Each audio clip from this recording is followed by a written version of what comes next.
చెల్లిద్దాం. దేవుడు ఎన్ని కార్యాలు, ఎన్ని అద్భుతాలతో మనతో మాట్లాడుతూ మనము సంపాదించుకోవడానికి సామర్థ్యం కలగజేయవాడు. ద్వితీయోపదేశ కాండం 8వ అధ్యాయము 18 భాగ్యం సంపాదించుకోవడానికి సామర్థ్యం కలగజేయవాడంట. భాగ్యం ఒకటేనా? మన జీవితానికి ఆరోగ్యం కావాలి, సంతోషం కావాలి, సమాధానం కావాలి, ప్రేమ కావాలి, ఐక్యత కావాలి, అన్నీ సంపాదించుకోవడానికి సామర్థ్యము ఆయనే ఇస్తాడంట. చూద్దాం. దేవునికి స్తోత్రం. హల్లెలూయా. ఫిలిప్పీలకు రాసిన పత్రిక 3వ అధ్యాయము 9వ వచనం చూద్దాం. క్రీస్తును సంపాదించుకొని, ఎవరిని సంపాదించుకోవాలంట? హల్లెలూయా. భాగ్యం సంపాదించుకోవడానికి సామర్థ్యం ఆయనే కలుగజేస్తుండు. క్రీస్తుని సంపాదించుకోవడానికి సామర్థ్యం కూడా ఆయన్నే కలగజేస్తున్నాడు. దేవుడికి మహిమ కలుగును గాక. హల్లెలూయా. క్రీస్తును సంపాదించుకొని ధర్మశాస్త్రం మూలమైన నా నీతిని గాక క్రీస్తునందలి విశ్వాసము వలనైన నీతి అనగా విశ్వాసమును బట్టి దేవుడు అనుగ్రహించు నీతి గలవాడనై ఆయన యందు అగ్గుపడు నిమిత్తము ఏ విధము చేతనైనను మృతుల్లో నుండి నాకు పునరుద్ధానం కలగవలెనని ఆయన మరణ విషయంలో సమాన అనుభవం గలవాడట. దేవుడికి స్తోత్రం. హల్లెలూయా. సమాన అనుభవం గలవాడని ఆయనను ఆయన పునరుద్ధాన బలమును ఎరుగు నిమిత్తమును ఆయన శ్రమలలో పాలువాడవుట ఎట్టిదో ఎరుగు నిమిత్తమును సమస్తమును నష్టపరుచుకొని వాటిని పెంటతో సమానం నాకేది పనికిరాదు, ఏది అవసరం లేదు, అన్నీ కూడా క్రీస్తు కొరకు నా జీవితం, క్రీస్తు కొరకు నేను సమర్పించుకున్నా, క్రీస్తు కొరకు నేను సమస్తం చేయగలనని పౌలు భక్తుడు అంటున్నా. ఆయన కొరకు ధర్మశాస్త్రమైన నా నీతి కాకుండా ఆయన నీతి నెరవేర్చబడాలి అంట. దేవుడికి మహిమ కలుగును గాక.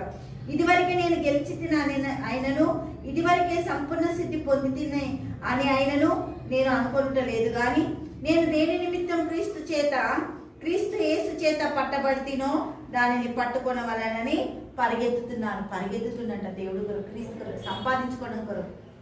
మనం ఏం చేస్తాం? లోకపరమైన ఆలోచనతో, తలంపులతో సంపాదించుకోవడానికి పరిగెత్తుతాం. కానీ దేవుడు అంటే నన్ను సంపాదించుకోండి, సమస్తం మీ దగ్గరే ఉంటుంది కదా. దేవుడికి మహిమ కలుగును గాక. ఇప్పుడు ఎవరైనా ఒక ఆఫీసర్ వచ్చిందంటే ఏం చేస్తారు? చేతులు కట్టుకొని నిలబడతారు. ఆఫీసర్ ముందు కూర్చోడు, ఫోన్ పట్టుకుంటారా? పట్టుకోరు. అదే మరి దేవుడికి మహిమ కలుగును గాక. పరలోకపు తండ్రి ముందు విధేయత కలిగి, వినయం కలిగి ఆయన దగ్గర మనం కూర్చున్నప్పుడు, నిలబడ్డప్పుడు సంతోషంతో సమస్తము నింపే దేవుడు ఆయన. చూద్దాం. లూకాసు వార్త 16వ అధ్యాయము హల్లెలూయా 9వ వచనం చూద్దాం. అన్యాయపు సిరి వలన మీకు స్నేహితులు సంపాదించుకొనుడి. ఎందుకనగా ఆ సిరి మిమ్మల్ని వదిలిపోయినప్పుడు వారు నిత్యమైన నివాసంలో మిమ్మల్ని చేర్చుకుందరని మీతో చెప్పుచున్నాను. మిక్కిలి కొంచెంలో నమ్మకంగా ఉండువాడు ఎక్కువలోనూ నమ్మకముగా ఉండు. మిక్కిలి కొంచెంలో నమ్మకంగా ఉండాలట. నమ్మకము. హల్లెలూయా. ఆయన పరిశుద్ధ నామానికి గొప్ప ఏంటి అంటే ఆయన నమ్మడమే. దేవునికి స్తోత్రం. ఆయన నమ్మి ప్రార్థించిన ప్రతి వాళ్ళు నమ్మవానికి సమస్తము సాధ్యం.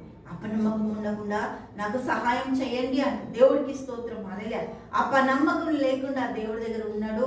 దేవుడు ఫలమిస్తాడు, ఆయన దయచేస్తాడు, మనం పొందుకుంటాం. నమ్మాలి. అపనమ్మకం అపవాదం తీసుకొస్తాడు.